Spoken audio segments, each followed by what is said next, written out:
अरे मास्टर जी, बड़ी ही भाग्यशाली है आपकी लड़की, जो हमारे लड़के और फैमिली दोनों को ही पसंद आ गई।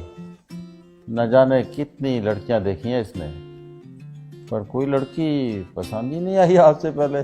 बड़ी ही समझदार और संस्कारों वाली है हमारी बेटी। हमारा बेटा भी किसी मामले में कम नहीं है, लाखों में एक है हमारा लाल। जी, ये तो और भी अच्छी बात है। अजय, मैं तो कहता हूँ ज्यादा सोचने की जरूरत ही नहीं।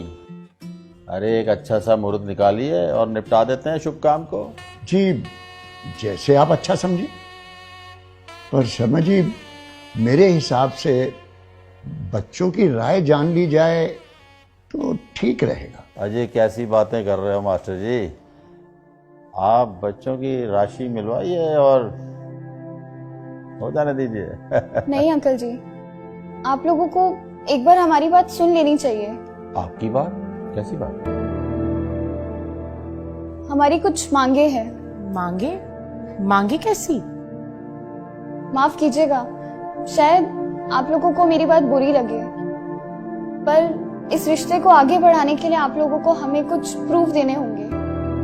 प्रूफ? कैसे प्रूफ? हमें आपके बेटे के मेडिकल रिपोर्ट्स चाहिए और आपके बेटे के एजुकेशन और इनकम के प्रूफ चाहिए।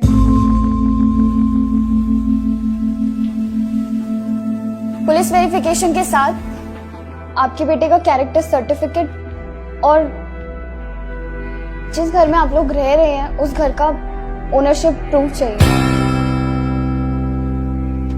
ये सभी प्रूफ देने के बाद फिर चाहे राशि मिले ना मिले, हम इस रिश्ते के लिए तैयार हैं। मास्टर जी, ये सब क्या है?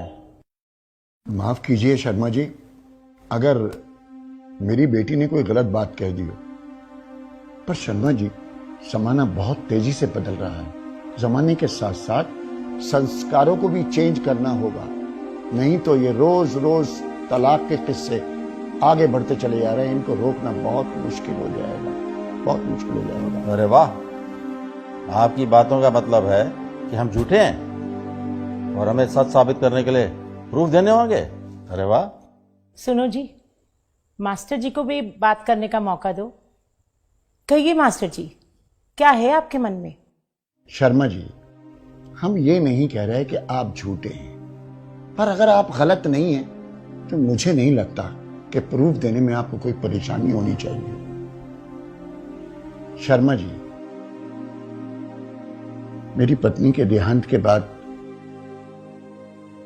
मेरी दोनों बेटियां कभी भी मुझसे एक पल के लिए दूर नहीं हुई। आज मेरी लाडली बेटी, मेरा जिगर का टुकड़ा, जिंदगी भर के लिए किसी दूसरे के साथ कैसे जा सकती है, ये जाने बिना कि वो कौन है, कहां से आया है, क्या मेरी बिटिया को अच्छी तरह रख पाएगा? शर्मा जी, मैं अपनी बेटी का भाग्य तो नहीं बदल सकता, लेकिन उसके अच्छे भाग्य के लिए प्रयास तो कर ही सकता हूं, प्रयास तो कर ही सकता हूं।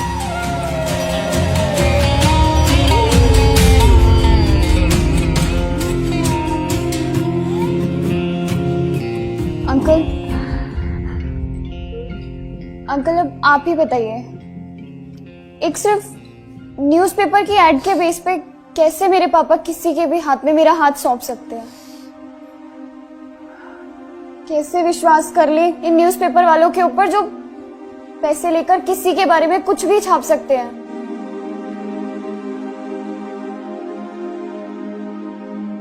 अंकल, मैं एक लड़की हूं और शायद आप लोगों को मेरा बोलना अजीब लग रहा होगा, पर अंकल आपको पता है आजकल सिर्फ 23% तलाक विचार ना मिलने की वजह से और 77% तलाक झूठ के बुनियाद पे रिश्ते बनने की वजह से हो रहे हैं। हम लोग भेड़ चाल की तरह बेटी बचाओ बेटी पढ़ाओ के चक्कर में बेटियों को बसाना भूलते जा रहे हैं।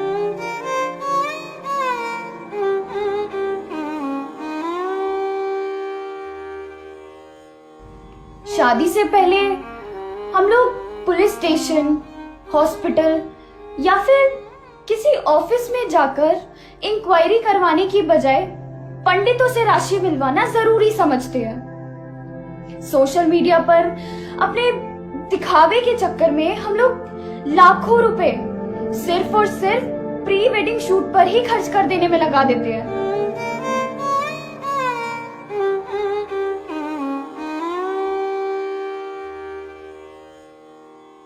हमारे हिसाब से प्री वेडिंग शूट के बजाय अगर प्री वेडिंग इंक्वायरी पर ध्यान दिया जाए तो शायद ये तलाक के किस्से कुछ कम हो सकते हैं।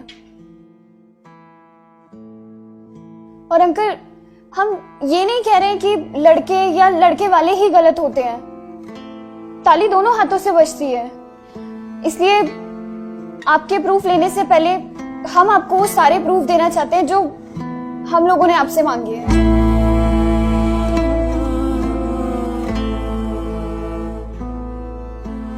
शर्मा जी, एक आखिरी बात आपसे और कहना चाहूंगा कि इस तरह के fैसले कभी दिल से नहीं करने चाहिए, दिमाग से करने चाहिए, बाकी ऊपर वाले पे छोड़ देना चाहिए। उसके आगे आपकी मर्जी।